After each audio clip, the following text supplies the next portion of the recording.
Hello, welcome to day 8 of energetic momentum injection. And this one is going to be a bit of a biggie to a degree. I've got quite a lot of things to say about this one. I've called it exercise and motivation. Now, if you are not the biggest fan of exercise, I can relate tinily, only because I've had days where I don't fancy doing anything at all. But I can assure you there is a link, there is a correlation. More intuitive than actual link, but I would imagine there's some study somewhere where they've proven that people who exercise regularly have better motivation and as a result gain momentum towards their objectives than people who do not exercise regularly. But the thing is, exercise has been given a bit of a slight bad rap, and in my opinion, because whenever I read about exercise, whenever I go online, I mean, I'm a pretty sporty person anyway, but I always try and make it easy for myself. It sounds a bit awful to say, but I always do. Now, I will only go for the routines, it sounds awful to say, but I always end up going for the routines or the exercise drills, which has the highest bang for buck, i.e. stuff that gives me the most for the shortest minimum time, which kind of sounds really bad when I say it like that, but there's a method to my madness, shall we say. There's a method to my madness. But whenever I go online, it always seems to be these articles which promotes, I don't know why, long-winded gym work schedules and weird ways of doing running. And I just say, I mean, they're good for advanced people maybe, or for moderate people, but for people who are just starting out, I find it's a bit too overly complicated. Like for me, one of the best ways of exercising, and I'll talk more into this later in this video or audio if you're listening, is easy pace running, which is great. If you need to lose weight anyway. This isn't like an anti-weight type of video, by the way. If you love weight gain, then good for you. More power to you. But if you would like to lose a few pounds, then this could be an exercise for you. But even if you don't need to lose weight, even if you just like the idea of doing something that's pretty relaxing, where you get to listen to an audiobook for half an hour, whatever, then this could be for you. And that's easy pace running. But that's just one. And I will talk about easy pace running later in this video or audio. But the reason why there is a connection in my books is the fact that it helps ultimately promote discipline. Like if you get into a regular exercise schedule, you're going to be disciplined. You can up it, and that translates. It's translatable. But the good thing about exercise, as far as I'm concerned, is that if done properly, there will be multiple benefits to your health. Multiple obvious physical benefits. You'll become more looser, gain a little bit of muscle mass, etc. Feel more good for your heart and your lungs. So there's like a cardio aspect. But also there's mental health benefits. I've just done now 30 minutes of easy pace running. And for me, like easy pace running is basically where it's literally the next step up from fast walking, really. I wouldn't even say jogging. I'm going to say walking. Like easy pace running isn't jogging. It's like the bit before when you first start doing it. If you've done it on a regular basis, then yeah, of course, you're going to start jogging like a marathon runner. But it's just like, if I don't know if you can hear this, people who are watching might be able to see this. If I'm like walking, I'm like this. When I first started doing easy pace running months ago, I did this. It's like, can you hear the difference? I'm going da, da, da, da, da. It's just that little bit more faster than walking, but not that much faster. How do you know when you're going sufficient speed? And actually, I had to slow down because I'm a sprinter, so I had to slow down a lot. It's actually very good for increasing running speed. Who knew? But so the way I did it, and I got this online, I've forgotten who the guy was now, was that, you know, when you're doing it properly, when you're able to breathe through your belly, like just breathe normally through your belly. If you can do that without having to feel out of breath, you're at the right speed. Now, when you're starting out, you're going to be very, very slow. That's fine. You're still going to get benefits. When you've, of course, been doing it for months after months after months, you're going to go a little bit more faster. Today, this morning, I was going like this. Yeah, I was, going quite fast. For me, anyway. And I still really wasn't jogging in my books. But that's how I sort of define it. But I was making sure I was breathing through my belly. I wasn't out of breath. My heart wasn't like beating. Like if your heart is beating really, really fast, you're doing it the wrong way. Your heart beating speed shouldn't be changed that much. You might have a slight increase in heartbeat rate, but it shouldn't be that significant. It should be like a very subtle shift. Ideally, it shouldn't be touched at all, but yeah, show me somebody who can do that. But you should be able to breathe through your belly. That's easy pace running. But one thing I found, I mean, I'm listening to an audiobook at this, by the way. I have like headphones on, I've got my cap on, I've got my headphones on, I'm listening to an audiobook. It's great. If you're like me and you love listening to an audiobook, this is perfect for you because you will listen to a lot of audio. Unless you want to do it mindfully, in which case, listen to the outside noise. All good. But I realized I was able to, again, promote forgiveness and promote my intuition, my gut feeling, and also improve my third eye, my intuition, all three. So there is multiple health benefits, and you do feel good afterwards. That's given. You do. But if you can, try, and if you have difficulty in practicing mindfulness meditation, try to use this as a way of promoting mindfulness. Like just, I don't know, walking very fast as I did initially, and just try and listen to the nature sounds and do that. It goes without saying that when you do exercise, it will help with your with your discipline levels. If you struggle with discipline, and I do often, not gonna lie to you, just holding my hands up. This helps with that a lot because you'll find that a lot of momentum, a good 80% of it is discipline based. But I didn't want this course to be about discipline. There are a million and one books out there. There are a million and one audio books out there. I'm sure there's a million and one. You get the idea. There's so many stuff out there on discipline. And the way I see it, a lot of it is about the other aspect, which is injecting energy. And a lot of that is creating meaning in your life. If you have meaning in your life, even if it's a tiny bit of meaning, you're going somewhere.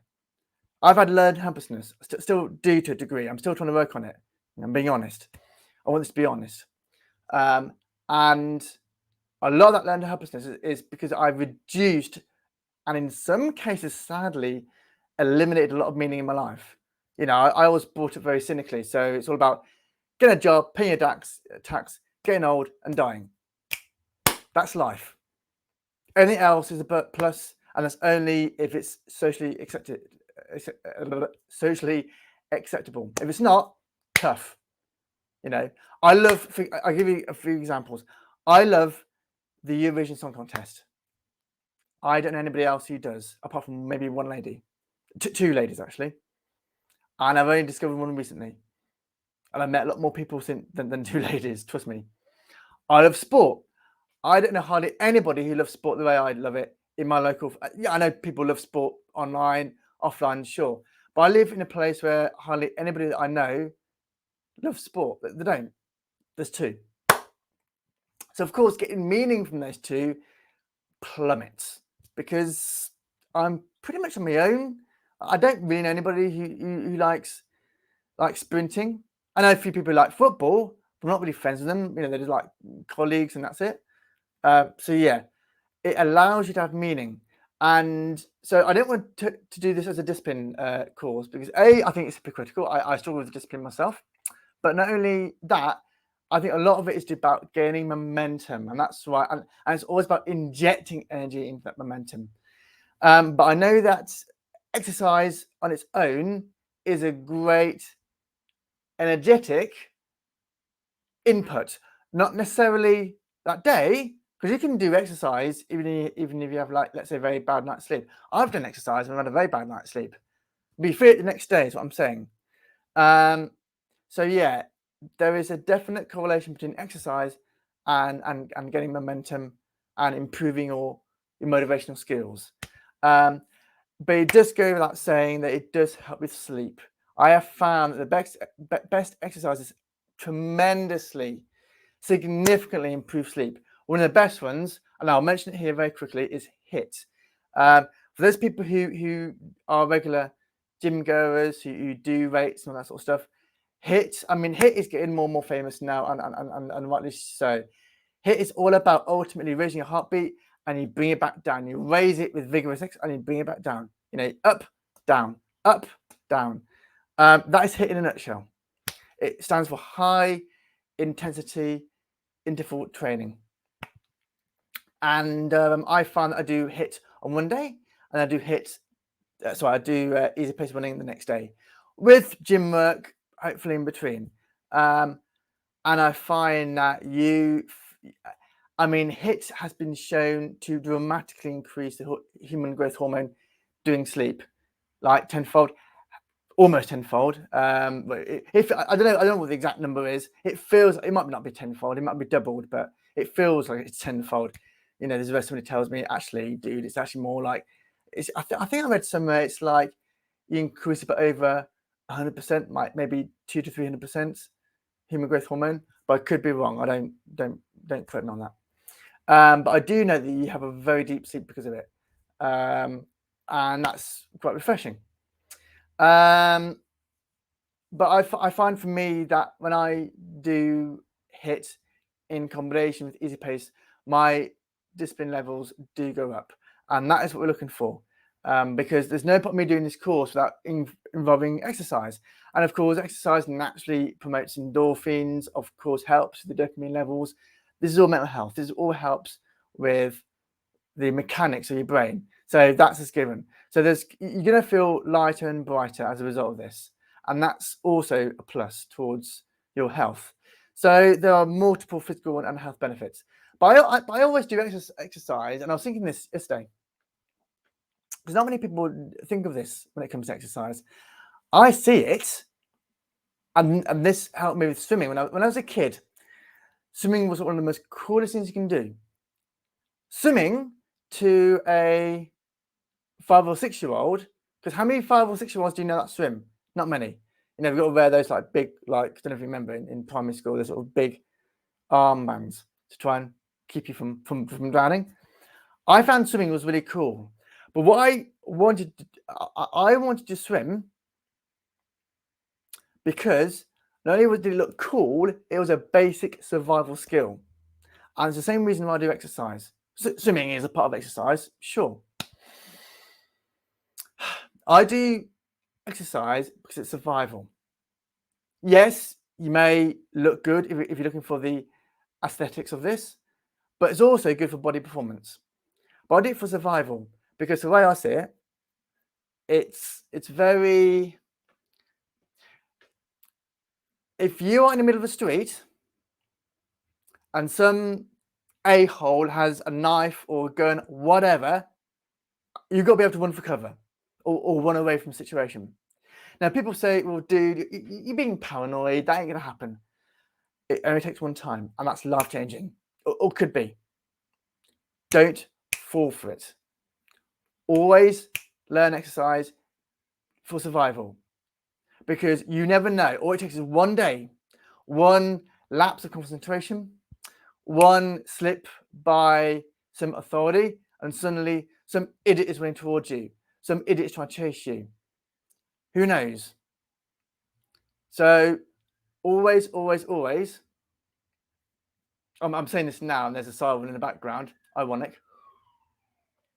Always, always, always do exercise at the very least for survival, because there's no point acting like, oh, it's all fine. We've got the authorities. Everything's all fine. Don't be so paranoid. You're being paranoid. All it takes is one event, just one in your life. Yeah. So I always say, for goodness sake, don't fall for it, because there's going to be at least one, if not two moments in your life where something's bound to happen. And also, it may not even be an a-hole. I'm being polite here, obviously.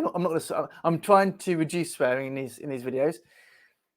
It could be a crash. You could be running towards somebody to get help, or you could be running away from somebody to get help. You know, you walk around and you see somebody sort of half collapse on the floor, and you've now got to run to get help, to help that person, unless you're already a nurse or a doctor or you're into first aid. But even still, you still need to get help, right? So think of it to help promote survival. And I don't think this is often talked about online. People say it's good for physical benefits, it's good for mental health benefits. And I'm thinking, hold on a second, what about the basic knack to survive? Like, isn't that arguably at times equally important? Like, I don't want to be caught out by some idiot with a knife. Yeah, the chances of it happening are slim to zilch, but it's not 0%. It's absolutely not 0%. It's definitely more than 0%. And because it's not 0%, you've got to be ready in case that day happens. Because you don't want to be in a situation where everything's going great, or you're a little bit behind. Maybe you're late for work or whatever. You're a bit stressed, and suddenly, accident. Suddenly, emergency, and you're caught out. Don't be like that. Trust me. Don't. You know. I did first aid way back when. We're talking 2007. Because I saw somebody, an old lady. I was walking to. Quick story here. I was walking towards. I live near a village. It's about 10, 15 miles down the towpath. And I was walking. This is like I said, around 2006 and 7. You know, a couple of years before the recession. And I'm walking, and I'm seeing in a distance. This is about, I don't know, 100 meters away, 200 meters away. I'm walking towards this shop, and I'm seeing this lady get out. And I'm seeing it must be a very elderly lady, and she trips. Actually, I think it was a guy. I could be wrong. It could be an elderly guy. I can't remember. But anyway, they trip, and they stumble and they fall. And I panicked. I was like about 100 meters, 200 meters away. You know, I had no idea what to do. I didn't. I mean, I was a young kid then. I was like totally, bing! I was like a deer in headlights. I didn't know what to do. Now, luckily, there was a helper or a guide next, and they sort of ran to promote assistance, of course. So I think it was a female. She wasn't on her own. But that taught me an important lesson. And I said to myself then, I said, I've got to learn first aid, because I've got to know what to do, because that could be close towards me, and it could be somebody that I could help. And there could be nobody else around, and I'll be screwed. So as something simple as that. So think of exercise in that respect, and that to this very day, that still, you know, that influenced me. And doing first aid at work it's pretty cool. It's not, you know, I think we should all learn basic first aid personally, but that's me. Before I wrap up this video, combine it with combine it with like meditation, and you really can't go wrong. I will say very quickly before I wrap up, try this if you can in the early hours of the day, ideally around the sort of 5 till 7 o'clock mark. Why? Because that is when your testosterone is at its most highest. So you're gaining actually more strength for free. And in fact, I don't know if this is true or not, but I certainly felt it when I did it. I read online that if you can have a coffee, maybe to wake you up early in the morning, let's say you get up at 5 and you have a coffee, or 6, and you get up and you have a swig of coffee, The caffeine will actually make you more stronger, will make you feel you have more energy, which gives you the illusion of having more strength. So you can do reps. If you're into your weight lifting, it helps you do reps, yeah? And you can do like more reps as a result. I'll never forget the time I actually got up early once, and I felt refreshed. This is going back, I think it's last year sometime, or the year before. And I remember it was like about 5 o'clock in the morning or 6, still dark outside. So like doing winter. And I remember doing weights. And my first thought is, I'm crazy doing this. I'm absolutely crazy. What the hell am I doing? You know, I should be in bed, should be asleep. But once you get over that initial inertia and rewatch, I think it's day 2 or day 3 when it comes to inertia, you know, if you want to know about the inertia. Once you get over that inertia, I mean, the feeling lasts less than a minute. Once you've done your routine, your exercise routine, you feel on top of the world. In most cases, you can't beat it. And like I said, because your testosterone levels are naturally higher in the morning, I mean, you're getting more strength for free, or certainly the illusion of more strength for free. Anyway, all right. So consider that. So yeah, try and embrace exercise. Start with light weights, like we're talking less than 5 kilogram dumbbells if you're starting out, and just try and tense your muscle first to try and increase and improve mind muscle connection. And when it comes to cardio, start off with easy pace running. And it literally is what it says on the tin. It's easy pace. All right. I'm going to wrap up now. Hopefully that helps you guys. As always, don't forget to leave your feedback down below, down there. Like, subscribe, share. You know what to do. Thank you so much. And I'll see you in the next video or audio. All right. As always, ciao for now.